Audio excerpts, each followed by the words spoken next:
जय श्री राम।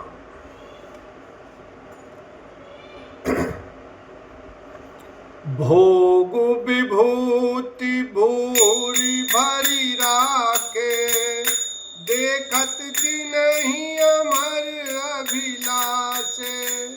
दासी दास साजु सबलीने, जोगवत रहई मनई मनु दीने। उन घरों में बहुत से भोग, इंद्रियों के विषय और ऐश्वर्य ठाट बाट का सामान भरकर रख दिया, जिन्हें देखकर देवता भी ललचा गए। दासी दास सब प्रकार की सामग्री लिए हुए मन लगाकर उनके मनों को देखते रहते हैं, अर्थात उनके मन की रुचि के अनुसार करते रहते हैं। सब समाज सजी सिद्धि पल माही, जे सुख सुरपुर सपने नाही। प्रथम ही बास दिए सबके ही, सुंदर सुखद जता रुचि देहि। जो सुख के सामान स्वर्ग में भी स्वप्न में भी नहीं है, ऐसे सब सामान सिद्धियों ने पल भर में सज दिए। पहले तो उन्होंने सब किसी को जिसकी जैसी रुचि थी वैसे ही सुंदर सुखदायक निवास स्थान दिए। बहुरी सपरिजन भरत कहूँ, ऋषियस आयस दीन। विधि विस्मय दायकु विभव, मुनिवर तपबल कीन। लखन सिया राम जय जय राम। और फिर कुटुंब सहित भरत जी को दिए, क्योंकि ऋषि भरद्वाज जी ने ऐसी ही आज्ञा दे रखी थी। भरत जी चाहते थे कि उनके सब संगियों को आराम मिले, इसलिए उनके मन की बात जानकर मुनि ने पहले ही उन लोगों को स्थान देकर पीछे से परिवार भरत जी को स्थान देने के लिए आज्ञा दी थी। मुनि श्रेष्ठ ने तपोबल से ब्रह्मा को भी चकित कर देने वाला वैभव रच दिया। मुनि प्रभाव जब भरत बिलोका, सब लघु लगे लोकपति लोका।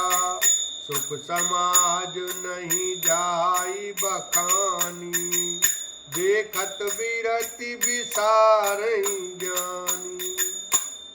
जब भरत जी ने मुनि के प्रभाव को देखा तो उसके सामने उन्हें इंद्र वरुण यम कुबेर आदि सभी लोकपालों के लोग तुच्छ जान पड़े। सुख की सामग्री का वर्णन नहीं हो सकता, जिसे देखकर ज्ञानी लोग भी वैराग्य भूल जाते हैं। आसन शयन सुबसन बिताना, वन वाटिका बिहग मृग नाना। सुरभि फूल फल अमीय समाना, विमल जलाशय विविध विधाना।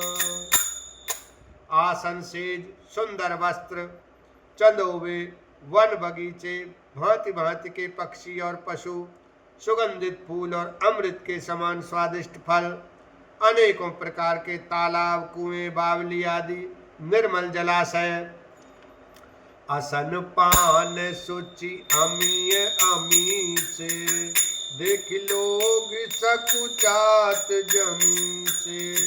सुर सुर भी सुर तारु सबही के, लखी अभिलाष सुरेश सची के। तथा अमृत के भी अमृत सरीखे पवित्र खान पान के पदार्थ थे, जिन्हें देखकर सब लोग संयमी पुरुषों विरक्त मुनियों की भांति सकचा रहे हैं।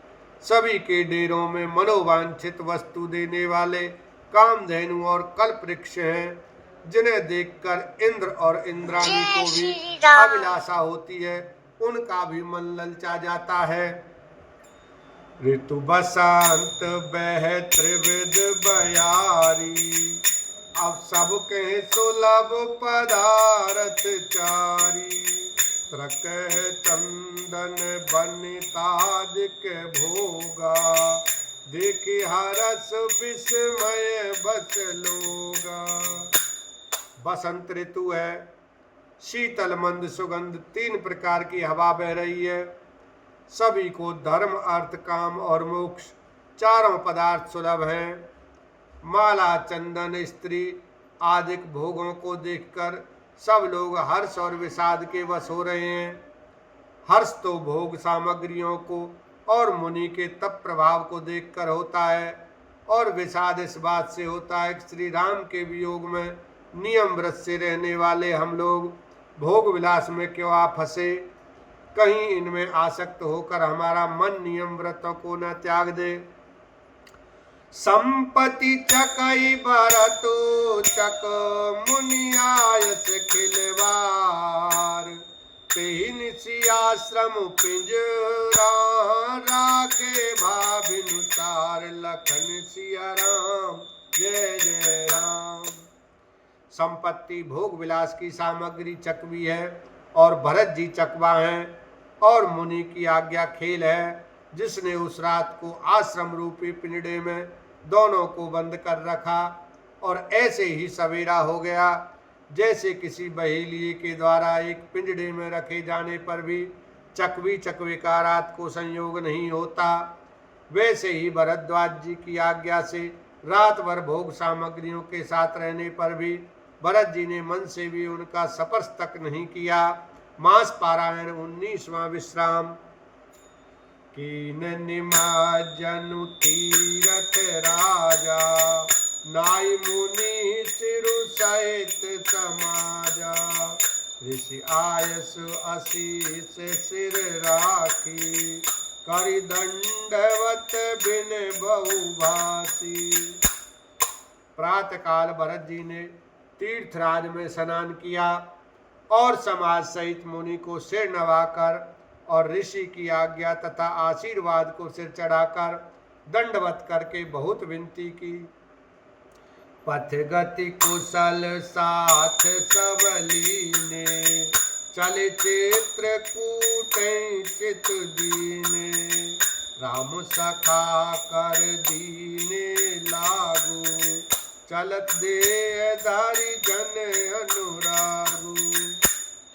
तदनंतर रास्ते की पहचान रखने वाले लोगों, कुशल पथ प्रदर्शकों के साथ सब लोगों को लिए हुए भरत जी चित्रकूट में चित लगाए चले। भरत जी राम सखा गुह के हाथ में हाथ दिए हुए ऐसे जा रहे हैं मानो साक्षात प्रेम ही शरीर धारण किए हुए हो।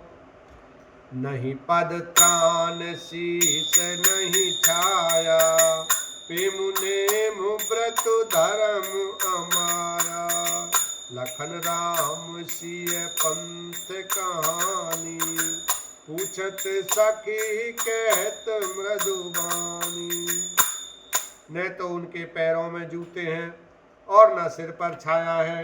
उनका प्रेम नियम व्रत और धर्म निष्कपट सच्चा है। वे सखा निषादराज से लक्ष्मण जी, श्री रामचंद्र जी और सीता जी के रास्ते की बातें पूछते हैं, और वह कोमलवाणी से कहता है, बोलो सियावर रामचंद्र की जय, उमापति महादेव की जय।